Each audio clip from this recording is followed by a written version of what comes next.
Hi, I'm Sonya White Jaguar. Welcome to this edition of White Jaguar Wednesdays, my semi-monthly series where I discuss spiritual subjects inspired by your questions.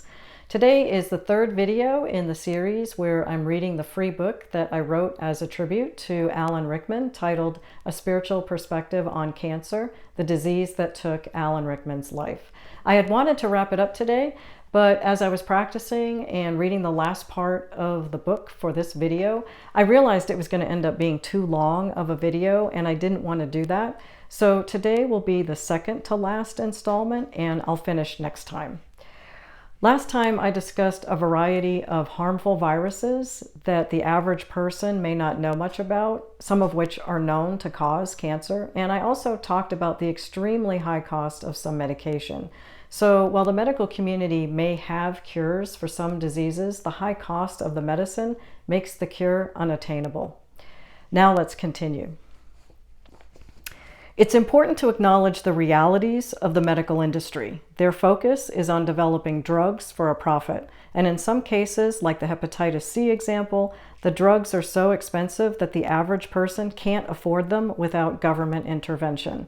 A friend of mine takes heart medication that would cost him $2,000 per month if he didn't have medical insurance. When my mother was undergoing chemotherapy for breast cancer in 2005, she didn't have insurance, and her treatments cost $6,000 each. I was getting blood draws on a regular basis when I had Hashimoto's, and even routine blood work is expensive.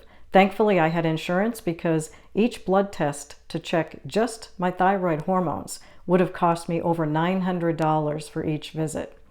I recently read a book by a pancreatic cancer survivor in her 40s, Heather Miller. I was intrigued by the title when I saw it on a list of newly self-published books I receive by email every week. The title is I've Got This, My Stage 4 Pancreatic Cancer Journey and How I Managed to Stay Alive, published in 2023. Diagnosed 2 years prior, Miller underwent aggressive medical treatment and is now cancer-free. While thankful for the life-saving care she received, her conclusions about the medical industry are similar to mine. In the chapter titled Feelings About the Medical World, she writes, quote, "Although I was blessed to have the best doctors I could ask for, I believe that doctors' hands are tied in some situations. I do not believe that they are able to suggest things outside the box that may work, and I feel that big pharma influences their practice. We see so many different organizations looking for donations to cure cancer. We see them every day on billboards, TV commercials, social media, and the list goes on. I joined PanCAN, Pancreatic Cancer Action Network, because they are doing their best to help find a cure for pancreatic cancer. It is a great organization. There are so many wonderful organizations, but the truth of the matter is that the pharmaceutical industry has more than enough money to research a cure, in my opinion. They would just prefer that you fund it with your donations instead of theirs. Plus, if they find a cure that involves a healthy diet rather than expensive chemotherapy drugs, then they don't make as much money. They are interested in medicines they can patent, not foods and vitamins that you can buy at your local grocery store. It's a business, and we have to realize that is exactly what it is. We need to fight for ourselves and take our health care into our own hands, rather than trusting that our doctors are allowed to have our best interest in mind. In some cases, if doctors give you alternative advice outside of how they were trained, their career could be in jeopardy. In many cases, they learned what they were taught in many years of medical school, and they are doing their best with the tools that are allowed. It's sad, but I believe it's the truth. I would like to see more focus on preventing cancers through healthy eating and supplements." Unquote. If you'd like to support a pancreatic cancer survivor, I recommend purchasing Miller's book. I have no affiliation with her. I simply respect that she's a cancer survivor who wants to help others. She devotes several chapters to her recommended diet and supplements, which you might find beneficial. Despite the enormous amount of money being poured into cancer research, I believe the medical community hasn't uncovered more underlying causes of cancer because they're not looking in the right place. Medical research is time-consuming and expensive, and the main goal is to create patentable drugs, which are costly and intended to kill cancer cells, not necessarily identify the cause of the disease. What Miller states as her opinion is supported by the following news article, which provides staggering data that I found eye-opening. Published on September 6, 2023 in Nature, the story is titled, "The Gross Imbalances of Cancer Research Must Be Addressed. A zealous focus on discovery should not come at the expense of improving basic intervention." The article states, quote, "Global cancer research ecosystems invest billions of dollars in the development of oncological medicines and technologies, such as robotics and radiotherapy, yet comparatively little into programs that aim to advance affordable, equitable, and high-quality care and outcomes. The extraordinary growth in public and private expenditure on cancer discovery science and technologies, fueled by the huge profits of cancer biopharmaceutical companies, has failed to create more opportunities for research in neglected areas. Instead, funding opportunities are narrowing. By 2026, an estimated $307 billion will be spent on cancer drug research and development worldwide, with 55% of this in just 4 areas: breast, lung, prostate, and blood cancer. The impact of such investment has been extremely variable.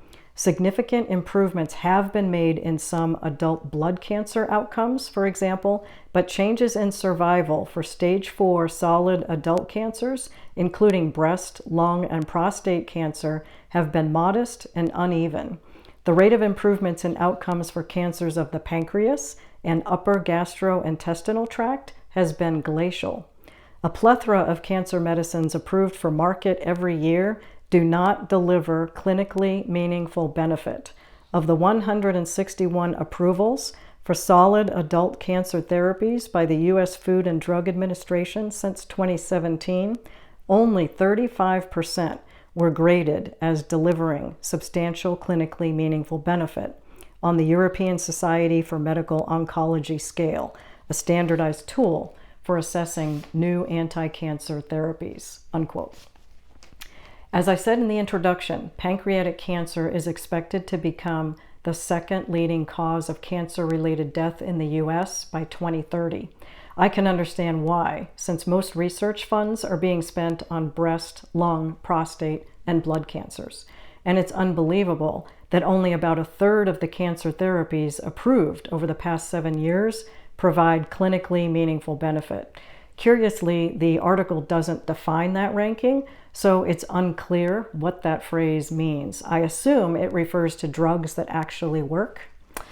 The harsh reality of conventional medicine's exorbitant costs and limited ability to develop better cancer treatments should be a huge wake-up call to everyone. If my suspicion is true, that viruses play a more significant role in causing cancer, then conventional medicine is falling behind.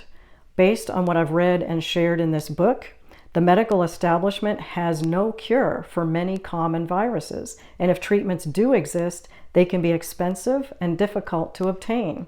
So these shortcomings have led me to the following conclusion. It is imperative for us to develop our intuition and innate healing abilities so that we can do for ourselves what the medical establishment can't.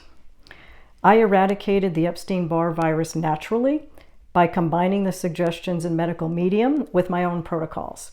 I found the virus relatively easy to kill by ingesting, not diffusing, a few drops of medicinal-grade essential oils every day for 30 days. While a variety of general health benefits are attributed to essential oils, such as stress reduction, better sleep, and improved mood, making any serious medical claims about their ability to cure disease is a slippery slope. Since I'm not a medical doctor, I don't have the authority to make such claims. As someone who is diagnosed with a medical condition, all I can do is share my anecdotal evidence and say that an essential oil helped me heal my case of Hashimoto's. As I said earlier, with regard to cancer research, I'd like to see more clinical studies of essential oils as well. A note about antibiotics. Routinely prescribed for bacterial infections, antibiotics are able to kill bacteria, because they can penetrate their cell walls. Antibiotics can't penetrate the protein shell that covers viruses, so they don't work on viral infections. Essential oils, on the other hand, can do what antibiotics can't. To me, essential oils are nature's broad-spectrum antimicrobial medicine.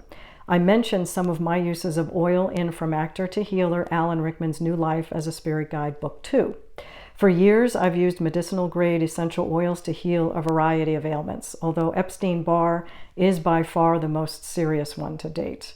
While Anthony William recommends Melissa oil, also called lemon balm, for EBV, I found that oil ineffective on the particular strain of virus I had. What worked for me instead was clove oil. So I believe that healing protocols must be customized for each individual. If we as spiritual healers can identify the underlying causes of and natural solutions for specific conditions, as Anthony William has done with the Epstein-Barr virus, then we can share our knowledge to help one another. We can look for ways to collaborate with medical professionals the way the medicine man and the Navajo doctor work together in the opening quote I shared. We can push for more research into other probable causes of cancer like viral infections. Now I'd like to return to pancreatic cancer and share what I've learned from Alan. Okay, I'll stop there for today. In the next video, which will be the last installment of the book, I'll reveal what I believe caused Alan's pancreatic cancer. As I've said already, I'm not a medical doctor, I'm a spiritual healer, and that's the perspective I'm sharing. But I've learned something from Alan that I think could be very helpful in the fight against this awful disease. So please join me for the conclusion of the book. If you're not already subscribed to my channel, be sure to subscribe so you can get notified when the video is posted. If you have a question, leave a comment below or email me at Sonya@sonyawhitejaguar.com. Thanks so much for watching.